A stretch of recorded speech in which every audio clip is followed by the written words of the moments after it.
So, if you look back just a few years, the whole idea of working from home, it was pretty narrow, wasn't it? Yeah, very limited. We're talking like data entry, maybe some call center stuff. Right. Then, bam, the 2020 to 2022 boom hit, and everything just exploded. Completely changed the game. Remote work went from being this niche thing to really the backbone of a new kind of global digital economy. Exactly. Yeah. And now, looking at 2026, the landscape, Yeah. it's just fundamentally shifted again.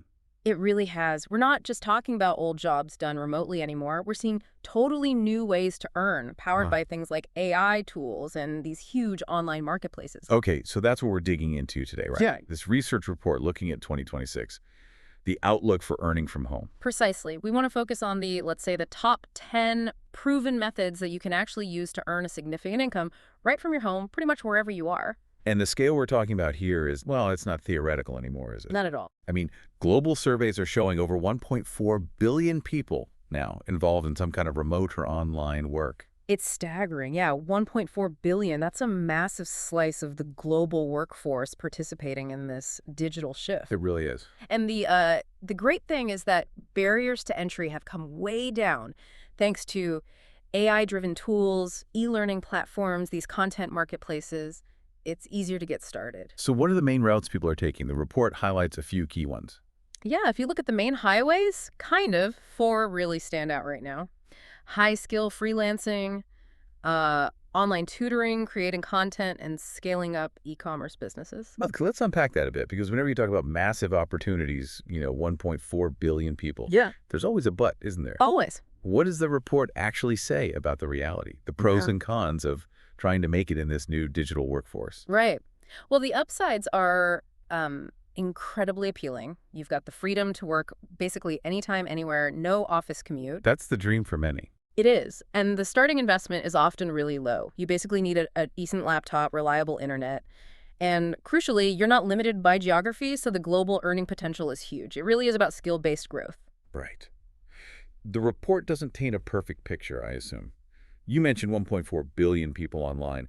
Low barrier to entry usually means. Astronomical competition. Yeah, that's the flip side. So what are the necessary trade-offs? What does someone new jumping into this need to accept? Okay, first major hurdle, that competition. It's global, fierce. The report really hammers this home. Uniqueness is absolutely key.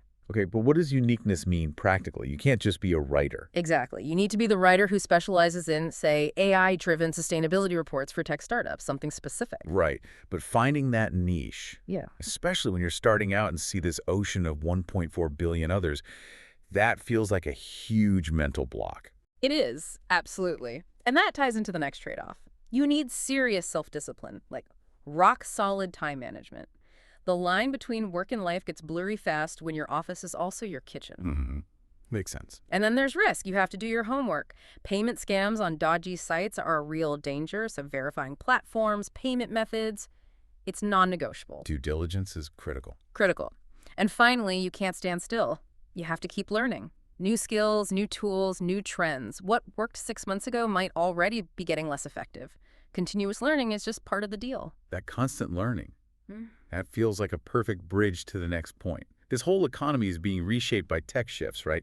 So let's zoom out. What's the big picture? What kind of money are we talking globally, and how are corporations reacting? Well, we're seeing a fundamental shift in how companies get work done. They're increasingly outsourcing short-term specialized tasks to freelancers, to creators, instead of hiring full-time for everything. Right, the gig economy on steroids. Pretty much. And that's why the creator economy, the whole industry supporting independent creators is projected to blow past $480 billion by 2027. Wow. Okay, hold on. Nearly $500 billion flowing directly to individuals. Yep. That's not just a trend. That's a genuine power shift, isn't it? It absolutely is. It puts the individual talent, the skill front and center. And what's really fascinating and accelerating all this is AI. AI again. So it's not just about replacing jobs. Not entirely. It's also creating new ones. Highly niche micro-industries are popping up. The report mentions things like prompt engineering and AI content management. Okay, wait. Prompt engineering. For someone listening who hasn't heard that, what is that? Sounds like tech jargon. It kind of is, but it's becoming a really valuable skill. Basically, it's the art and science of crafting the perfect instructions, the prompts, to get an AI model to generate exactly what you need. High quality, specific output. So telling the AI how to do its job effectively. Precisely. Whether it's for complex data analysis, writing code, or even generating creative marketing copy. These fields barely existed a couple of years ago, and now they're defining high-value services. And the outlook suggests this integration is only going to deepen. Definitely. There's a Harvard Business Review projection mentioned. It suggests 50% of creative jobs will involve AI tools by 2030. Half. 50%. So the message is clear: adapt or get left behind. Pretty much. If you don't learn to leverage AI, you'll simply be slower, less efficient, less competitive. Okay, a powerful incentive indeed. Let's get to the heart of the report then. The top 10 income streams for 2026. The list itself shows a huge range, right? From really high skill stuff down to more basic tasks. Absolutely. It's diverse. When you break down the top 10, there's a clear split. You've got the high potential paths that need real expertise, and then you've got more accessible entry points. So let's start at the top. What methods have the highest earning potential, according to the report? And give us some global context for the numbers. Okay, the big hitters. The report uses the Indian freelance market as a sort of benchmark for high-skill digital work globally, which is interesting. Freelancing itself, offering specialized skills like writing, design, programming, still packs a punch.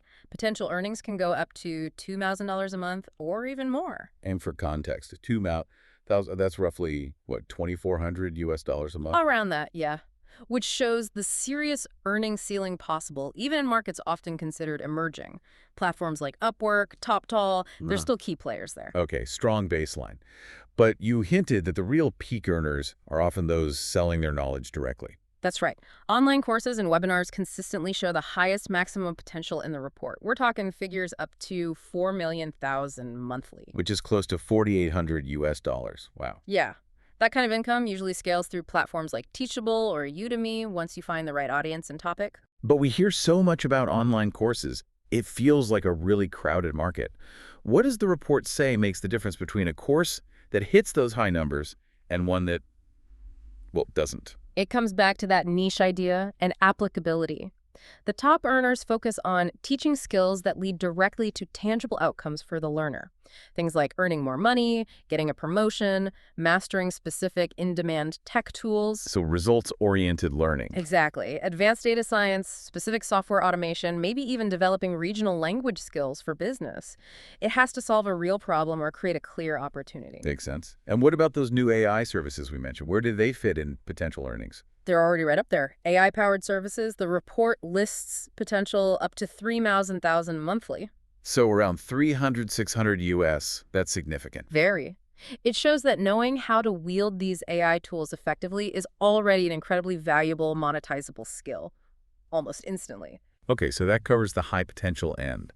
Specialized freelancing, knowledge commerce-like courses, and these new AI services. But what about folks just starting out? Maybe they don't have that deep expertise yet. What are the accessible entry points on this top 10 list? Yeah, the contrast is useful. If you're looking for a lower barrier to entry, maybe something steadier to begin with, virtual assistant jobs are a great example. Right, VA work, managing emails, schedules, client stuff remotely. Exactly. Pay typically ranges from $15,000 up to maybe $100,000 per month. Platforms like remote.co, even LinkedIn, are good places to find those roles. So a solid option. And for those who need the absolute lowest barrier, maybe just dipping a toe in the water or earning a bit extra quickly. That's where things like microtasking and surveys fit in, doing small online tasks, labeling data for AI, filling out surveys. It's very accessible. But the payoff reflects that accessibility, I imagine. It does. It has the lowest earning potential on the list, usually somewhere between $5,000 and $30,000 a month. Think platforms like Clickworker or Swagbucks. Good for supplemental income maybe, but not a primary career path for most. Gotcha. So we've touched on the big ones: freelancing, courses, AI services, and the entry points: VAs, microtasking. The list is quite comprehensive, covering YouTube and content creation, affiliate blogging, e-commerce, even cautious trading or investing. It really feels like a whole ecosystem. It is a complete ecosystem, and it's fascinating how it's being adopted differently around the world. We really need to talk about the regional variations, especially the explosive growth happening outside the usual U.S.-European hubs. Definitely. The report uses India as a case study, right? hmm The growth there sounds pretty incredible. What's fueling that specific regional boom so quickly? It's a convergence of factors, really. First, you've got this huge leap in digital literacy, paired with incredibly cheap and accessible internet that's bringing millions online ready to participate. So the infrastructure and basic skills are there. Right. Second, freelancing isn't just booming in the big metro cities anymore. We're seeing massive growth in Tier 2 and Tier 3 cities. That spreads the economic opportunity much more widely. That's a really important point, the decentralization. Is the report showing mostly high-tech skills being outsourced there, or are local needs driving things too, like regional content? It's definitely a mixed, but those local needs are becoming a huge driver. We're seeing an explosion of regional content creators working in Hindi, Tamil, Bhojpuri, other languages monetizing really effectively. How are they monetizing? YouTube, social media? Yeah, YouTube, Instagram Reels, creating paid courses tailored to local audiences. They're bypassing the need to create only in English. Plus, things like India's UPI system and local payment gateways have made accepting global payments incredibly easy, even for tiny sellers or individual freelancers. Okay, so taking that regional example, what does it tell us about how these 10 methods might play out globally moving forward? Are we seeing different focuses in different regions? Yes, there seems to be a clearer division emerging. In places like the US and Europe, the focus tends to remain on high-value services AI, advanced content marketing, deep tech freelancing. Right, the top end of the skills market. Exactly. Whereas in parts of Asia and Africa, while tech skills are growing, there's also this huge surge in e-learning, mobile commerce, and critically local language content. The domestic markets there are just hungry for native content and education. Fascinating. So looking even further ahead, say to 2028 or 2030, what's the report's final prediction for someone listening right now thinking about jumping in? Well, the predictions basically scream start now. By 2028, the source estimates that 1 in 5 working adults globally will be earning at least some income online. Part-time, full-time, side hustle, it's becoming mainstream. 1 in 5. That's a fundamental shift in the workforce structure. It is. The fastest growing paths are expected to continue being AI-related content services, specialized edtech teaching, and microcommerce. And importantly, the market should mature. We'll likely see more regulated freelance platforms offering better security, better payment protection, tackling some of those risks we talked about earlier. Okay, that brings us nicely to the wrap-up. If you had to boil down all this information from the report, what are the absolute key takeaways for someone wanting to succeed in this 2026 digital economy? Okay, 4 main things, I think. First, focus. Don't try to do everything. Pick 1 or 2 skills and go deep before you even think about diversifying. Master something first. Exactly. Second, safety first. Always, always use verified, reputable global platforms. That risk of scams is real. Due diligence will save you headaches, or worse. Third, embrace AI, but don't rely on it entirely.